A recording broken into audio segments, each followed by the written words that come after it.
Hey, so tonight we're going to talk about something pretty wild, what hygiene was actually like during the Black Plague. And let me tell you, after hearing this story, you're going to be real grateful for modern plumbing and hand sanitizer. Oh, and if you're enjoying these stories, I'd really appreciate a like or subscribe. Super curious where you're all listening from, so drop a comment with your location and what time it is there. Always blows my mind how people are falling asleep to this all over the world. Alright, find that cozy spot, take a nice slow breath, and just let your body sink into whatever you're lying on. We're heading back to 14th century Europe.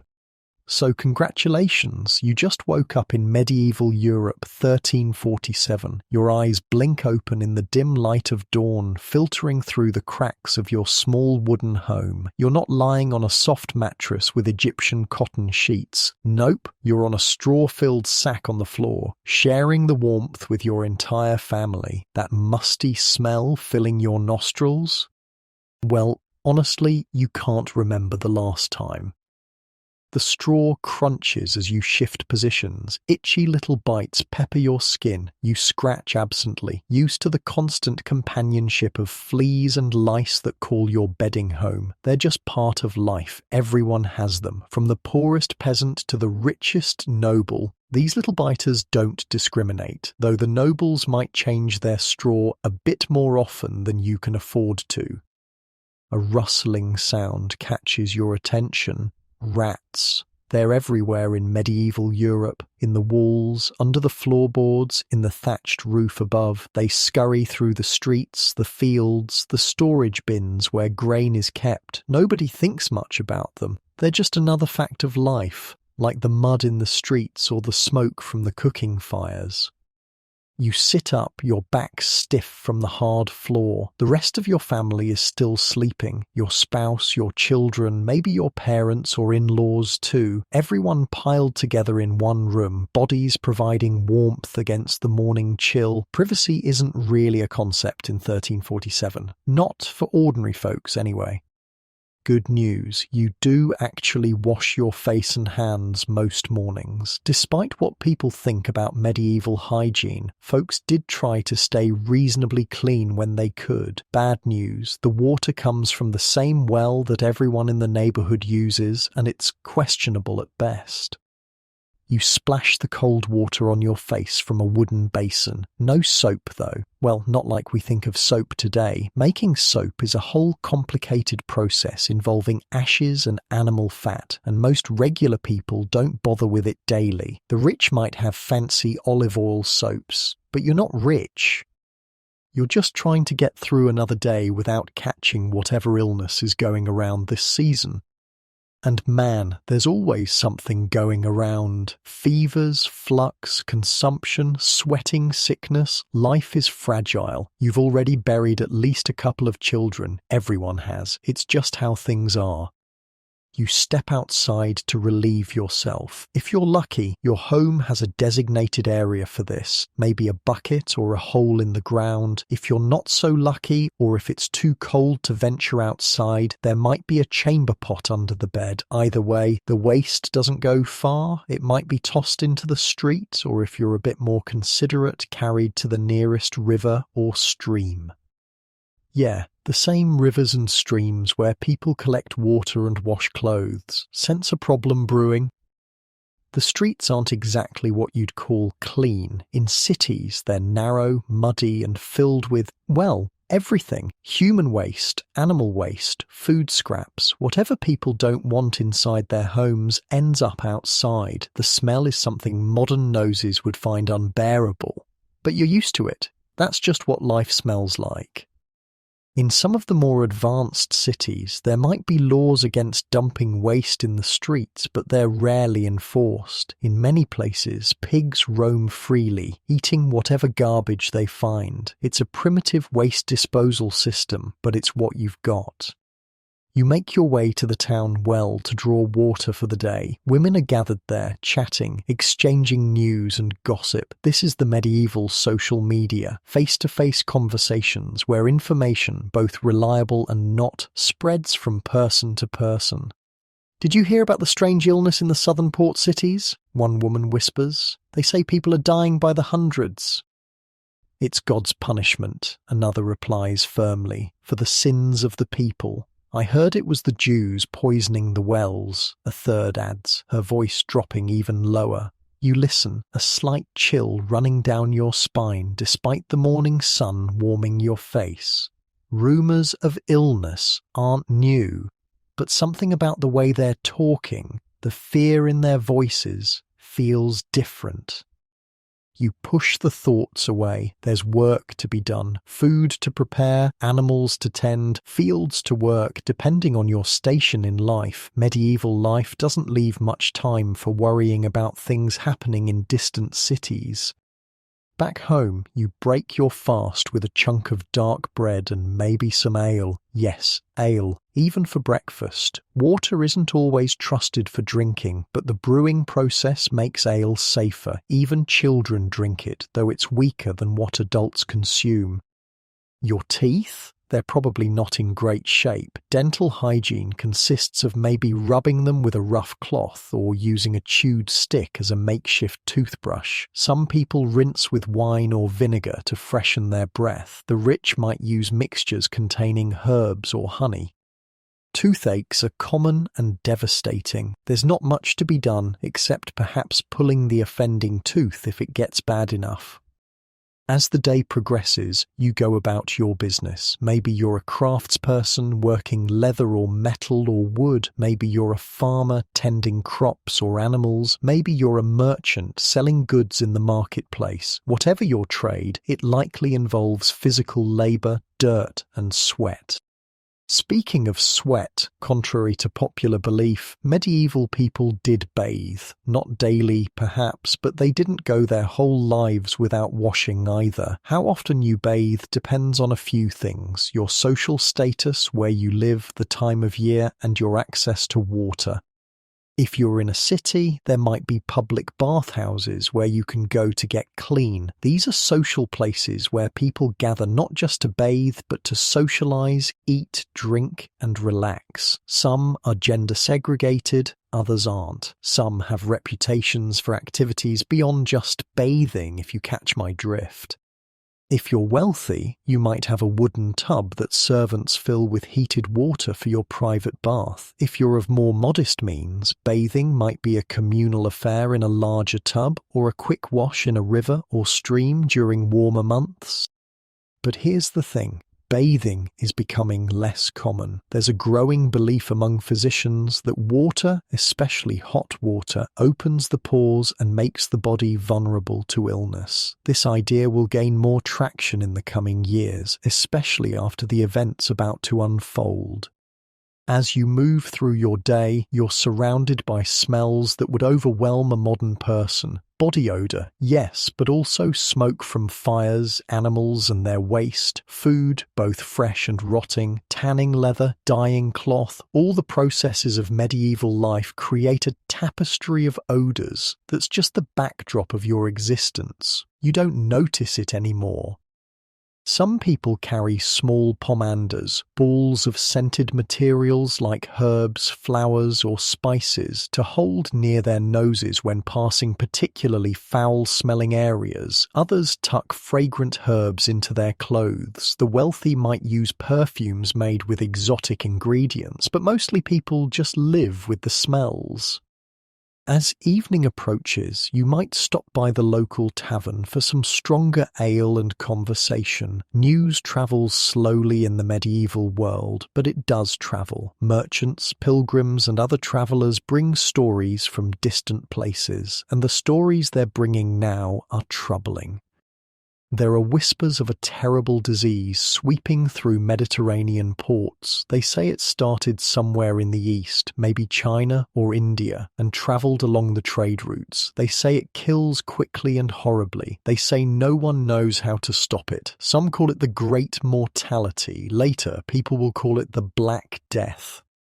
You don't know it yet, sitting there with your ale, but you're about to experience one of the most devastating pandemics in human history, and all those hygiene practices we've been talking about, they're about to be put to the test. The year is 1347, and the plague has just arrived in Europe.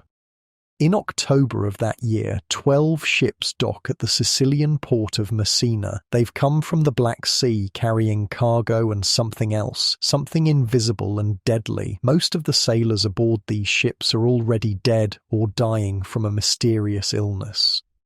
The few still alive are covered in black boils oozing blood and pus. The Sicilian authorities quickly order the ships out of the harbour, but it's too late. The Black Death has arrived in Europe. The disease spreads with terrifying speed. From Sicily, it moves to the mainland of Italy, then across the Mediterranean to North Africa. By 1348, it's in France, Spain, and Portugal. By 1349, it's reached England, Scotland, Ireland, Norway, Sweden, Denmark, Germany, and parts of Eastern Europe.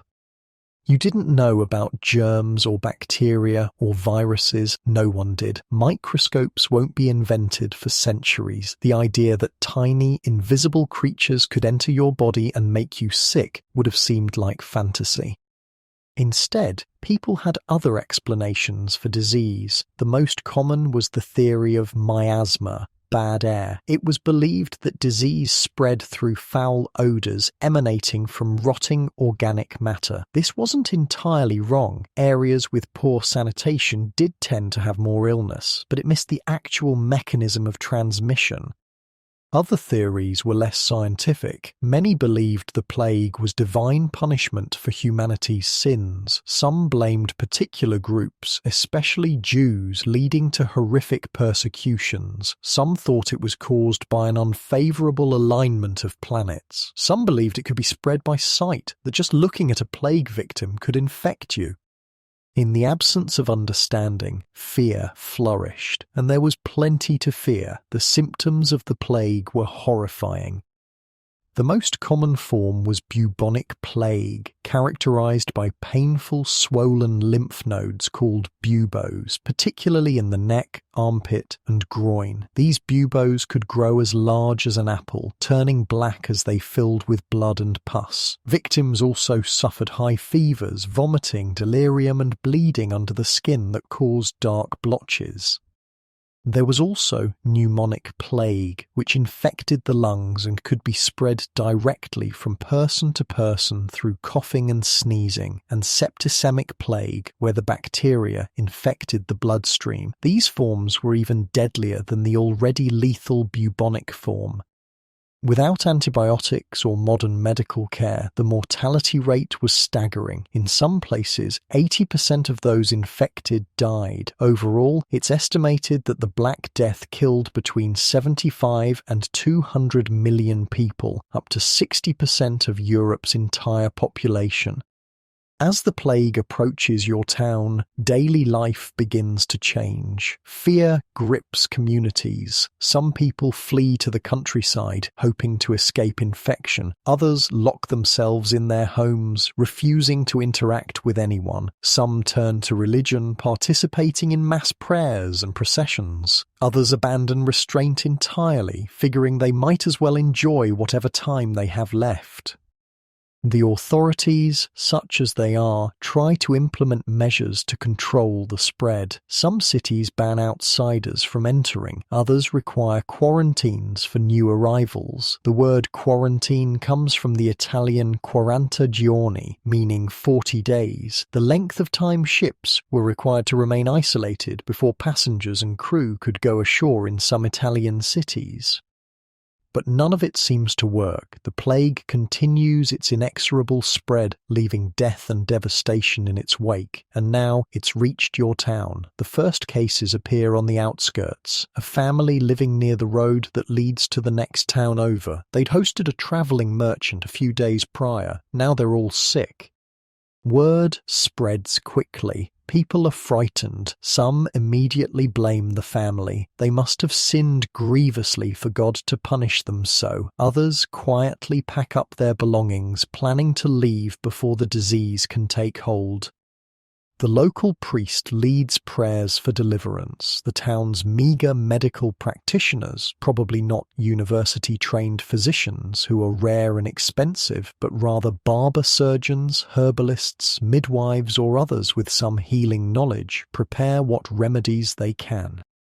But medieval medicine has little to offer against the plague. Treatments range from ineffective to actively harmful. Bloodletting, a common medical practice of the time, likely weakened patients who were already fighting a serious infection. Herbal remedies might have provided some comfort, but couldn't kill the bacteria causing the disease. Poultices applied to buboes sometimes helped them rupture, which could actually be beneficial, but the process was agonizing and still rarely led to recovery. Some plague doctors, though this specialized role won't be fully developed until later outbreaks, recommend aromatic herbs and spices to purify the air. People carry posies of flowers or pomanders of herbs, thinking they'll ward off the miasma of disease. Others turn to more extreme measures. Flagellants travel from town to town, whipping themselves bloody in public displays of penance, believing that by punishing themselves they might appease God's wrath. You feel a deepening sense of dread as more people fall ill. Your neighbour's child first, then the baker, then 3 members of the same family living near the church. The symptoms are unmistakable and horrifying. The healthy do what they can for the sick, but fear of contagion is strong and many sufferers are left to face their final hours alone. Those who do care for the ill try various folk remedies. Some bathe the sick in vinegar or rosewater, believing it will cool the fever and purify the body. Others, following the medical theories of the day, create poultices of herbs, bread, or even more bizarre ingredients like dried toad or arsenic.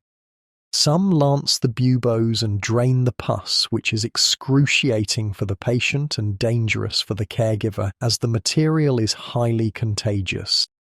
You watch from a distance as the town sexton and his assistants dig graves. At first individual ones, but as the number of dead increases, they switch to mass burials. The church bell tolls so often it becomes a constant backdrop to daily life, until there are too many dead to announce individually, and the bell falls silent. The smell of death joins the already pungent odours of medieval life. Bodies awaiting burial are wrapped in whatever cloth can be spared, but there's not always time or materials to do even this properly. In some hard-hit areas, corpses are simply piled in the streets until collection carts can come around. You notice that certain groups seem to be faring better than others. The Jewish community, with its religious emphasis on cleanliness and hand-washing, has a lower infection rate, but this leads not to an adoption of their hygiene practices, but to accusations that they are somehow causing the plague, perhaps by poisoning wells. Such accusations will lead to horrific violence against Jewish communities across Europe. As days turn to weeks, the rhythm of normal life dissolves. Fields lie untended as farmers fall ill or flee. Markets are empty or sparsely attended. Church services continue, but with dwindling congregations. The tavern remains open, but the atmosphere has changed from sociable to desperate, as people drink to forget what's happening around them. You find yourself growing increasingly anxious about every physical sensation. Is that slight headache the beginning of the plague, or just the result of poor sleep? Is that ache in your armpit a swelling bubo, or just a strained muscle from yesterday's work? And always, there's the question of what to do. Stay and risk infection, flee and risk bringing the disease to wherever you go, not to mention facing the dangers of the road in medieval times. Lock yourself away and hope the plague passes you by, carry on as normal, trusting in God's will. There are no good options. Your muscles relax a bit more as you sink deeper into the bed, feeling the weight of these impossible choices our ancestors faced. The dim light of medieval dawn slowly fading as you shift positions, finding that perfect spot as your breathing slows naturally while the plague spreads through the narrow streets where The narrow streets where you live become even more perilous. It's been a few weeks since the plague first appeared in your town, and now it's everywhere. The morning fog hangs low, making the world seem smaller, more closed in. You can barely see the end of your street through the mist. And maybe that's a blessing. Fewer bodies to count. People are trying everything they can think of to avoid getting sick. The wealthier folks have fled to country estates, hoping distance will save them. Spoiler alert, it usually doesn't. The plague follows the fleeing nobles along trade routes and roads like a shadow you can't outrun. You've noticed that nobody smells bad anymore, or more accurately, everyone smells bad so you don't notice it. But there's a new smell in town: vinegar. Lots and lots of vinegar. People are washing with it, gargling it, soaking cloths in it to wear over their faces. The sharp, acidic scent burns your nostrils, but it's better than the alternative, the sickly sweet smell of death that seeps from houses marked with a red cross. Speaking of washing, remember those public bathhouses I mentioned? They're closed now. Word has spread that bathing opens the pores and makes you more vulnerable to disease. Physicians warn against the dangers of water touching the skin, especially warm water. And when you see that most of the bathhouse workers were among the first to die, well, it's hard to argue with that kind of evidence. So bathing becomes something people avoid. The rich might still wash with rose water or vinegar-soaked cloths. The poor make do with even less. A quick wipe of the face and hands with a damp cloth is about all the cleaning most people are doing now. Full-body immersion in water? Forget about it. Too dangerous. Not that anyone's paying much attention to how others smell. When you're surrounded by death, body odor seems like a trivial concern.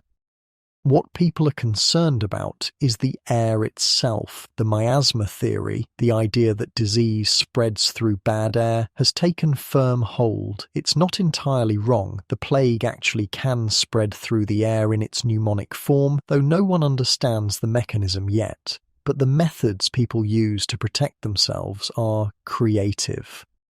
Sweet-smelling herbs and flowers are in high demand. People carry nosegays, small bouquets to hold to their noses when walking through the streets. Wealthier citizens wear pomanders, perforated balls filled with ambergris, herbs and spices hanging from chains around their necks or belts. The intense fragrances are believed to purify the air before it enters the lungs. Some take it further, burning aromatic woods and herbs in their homes or in the streets, creating a haze of fragrant smoke that mingles with the ever-present fog. Juniper, rosemary, thyme, wormwood, anything that smells strong and clean is tossed onto fires. And then there are the more extreme measures. Some people believe that strong smells of any kind will drive away the plague, leading to some truly foul options. One remedy involves standing over an open latrine, breathing deeply of the noxious fumes. Others recommend holding a handkerchief soaked in urine over the nose and mouth. Yes, you heard that right. People are deliberately smelling shit and piss to avoid getting sick, and in a world where no one understands germ theory, it doesn't seem any crazier than anything else. Speaking of urine, it's not just for smelling. Some believe it has medicinal properties. Bathing in urine, usually your own, is recommended as a preventative measure. Others suggest drinking it. Medieval medicine is a wild ride, folks. But what about the actual disease-carrying culprits? The rats and fleas that are the real vectors of bubonic plague are everywhere, completely unchecked. Rats scurry through homes, granaries, streets and sewers, carrying infected fleas that jump to human hosts. No one makes the connection. How could they? The idea that a tiny insect bite could cause such devastating illness is beyond the medical understanding of the time. Instead, as the death toll rises, people look for other explanations, and too often they find scapegoats.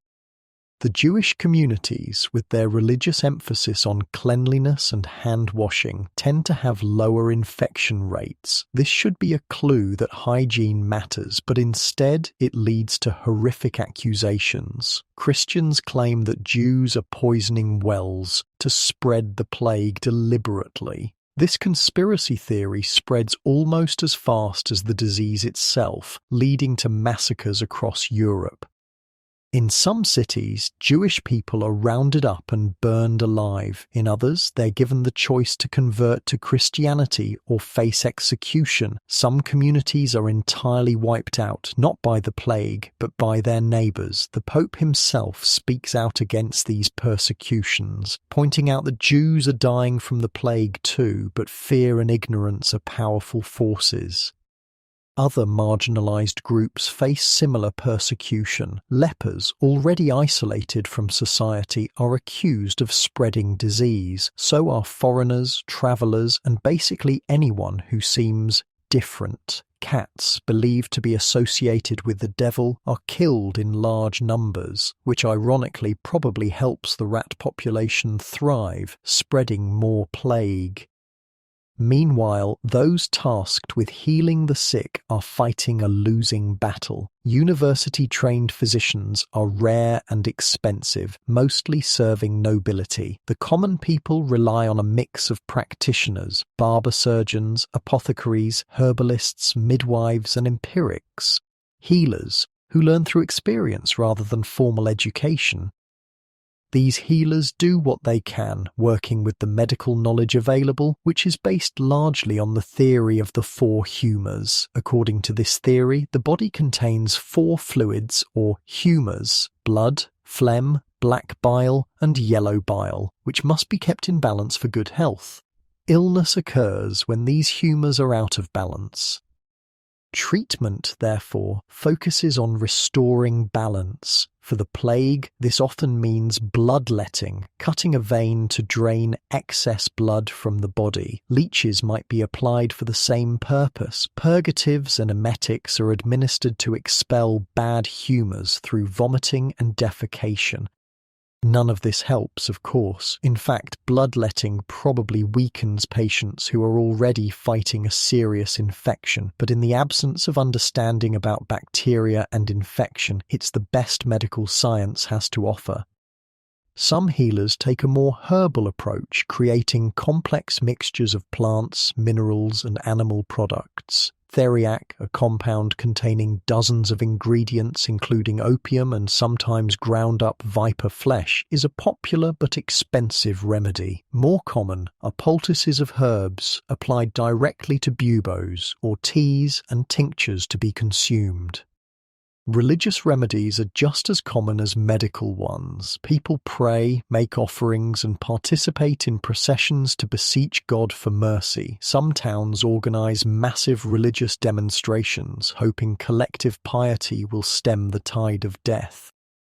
The most extreme example are the flagellants, groups of religious zealots who travel from town to town, whipping themselves bloody in public displays of penance. They believe that by punishing themselves they might appease God's wrath and end the plague. Crowds gather to watch these grim processions, both horrified and hopeful. But no amount of bloodletting, herbal remedies, or self-flagellation seems to make a difference. The plague continues its deadly march through communities, killing indiscriminately.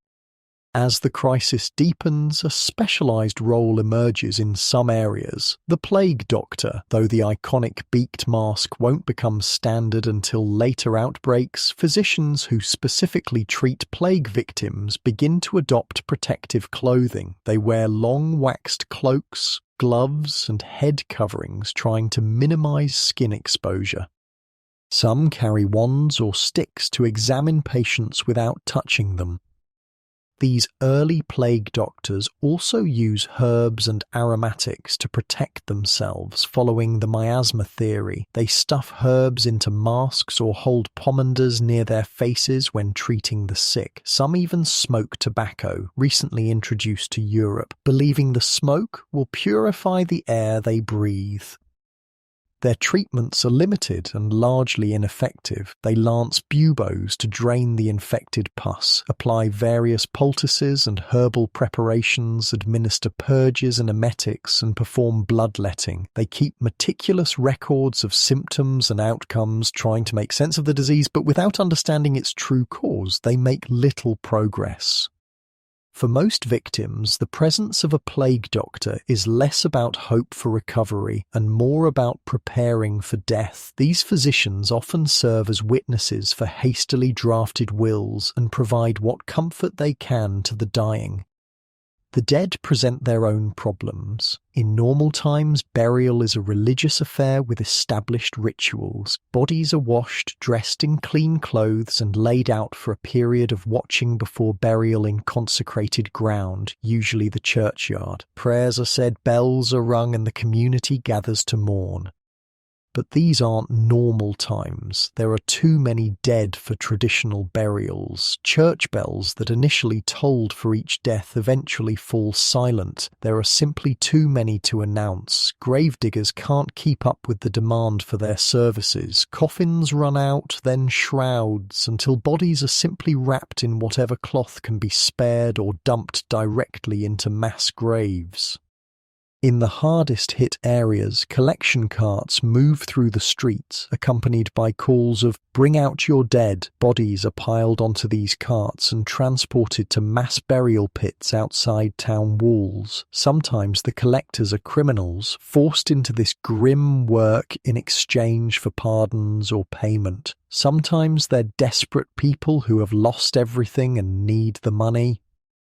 The burial pits themselves are nightmarish, huge trenches filled with layer upon layer of corpses, covered with quicklime to speed decomposition and reduce odour. When one pit is filled, another is dug. In some places, the dead are so numerous that they're simply left where they fall, or piled in empty houses that are then burned. The normal rituals that help people process grief are largely abandoned. There's no time for proper mourning when death is everywhere. Survivors become numb to loss, focusing on immediate survival rather than emotional processing.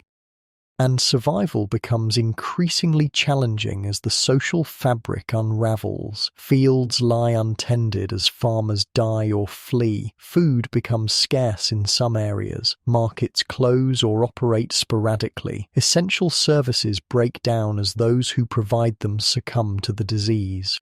In some towns, governance collapses entirely. Officials die or abandon their posts, leaving no one to maintain order. In others, emergency powers are granted to crisis committees, who implement increasingly strict measures to contain the plague: quarantines, travel restrictions, bans on public gatherings. Quarantine emerges as a key strategy in port cities, where ships are required to remain isolated offshore for a period, usually 40 days, the origin of the term quarantine from quarantagiorni in Italian, before crew or cargo can come ashore. On land, infected households are often locked in their homes, sometimes with guards posted to ensure compliance. These measures are harsh, but not entirely misguided. Although people don't understand the actual mechanism of disease transmission, they observe that limiting contact with the sick seems to reduce spread. Social distancing, in a primitive form, becomes common practice. For you, daily life has become almost unrecognizable. The rhythms and routines that once structured your days have been disrupted or abandoned. Simple activities, going to market, attending church, visiting neighbors, now carry the risk of exposure to deadly disease. Hygiene practices have changed dramatically. Before the plague, you might have visited the public bathhouse weekly or monthly, depending on your status and resources. Now, those bathhouses are closed, seen as dangerous breeding grounds for disease.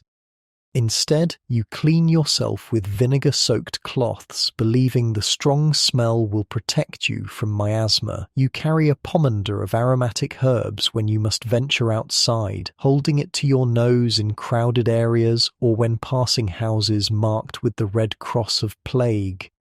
Your home, once merely dirty by modern standards, is now regularly fumigated with smoke from burning juniper branches or rosemary. The pungent smell makes your eyes water but seems a small price to pay for potential protection.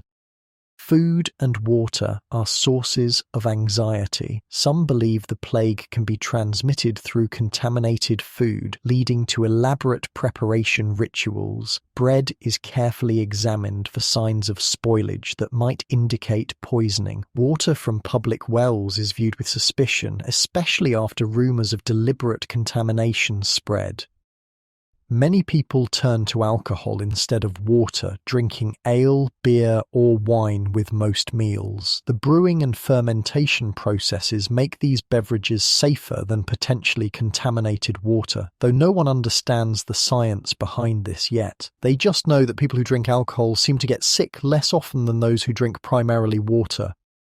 Your clothing receives less attention than before. Washing clothes is a labor-intensive process involving heating water, scrubbing with lye, a harsh soap made from ashes and fat, and hanging to dry. With so many other concerns, laundry becomes less frequent. Better to wear dirty clothes than risk the supposed dangers of water contact. Plus, some believe that changing clothes too often might make you more vulnerable to disease. The layer of dirt and oils on well-worn garments is seen as a potential barrier against harmful miasma. This theory, like so many others, has no basis in reality but becomes accepted wisdom in a time of desperate fear.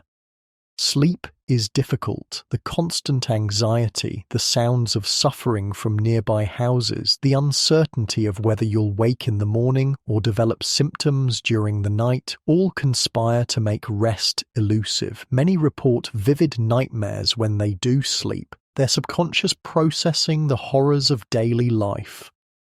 Despite all these precautions and changes to daily life, the plague continues its deadly work. Neighbors, friends, family members fall ill and die, often within days of showing symptoms. The lucky few who recover are left weakened, sometimes with permanent physical reminders like scars from burst buboes. You've heard stories of entire villages wiped out, of cities where half the population has died, of regions where the living can barely keep up with burying the dead. Some say the end of the world has come, that this is God's final judgment on a sinful humanity. Others look for earthly explanations: poisoned wells, unfavorable planetary alignments, miasma from decomposing bodies.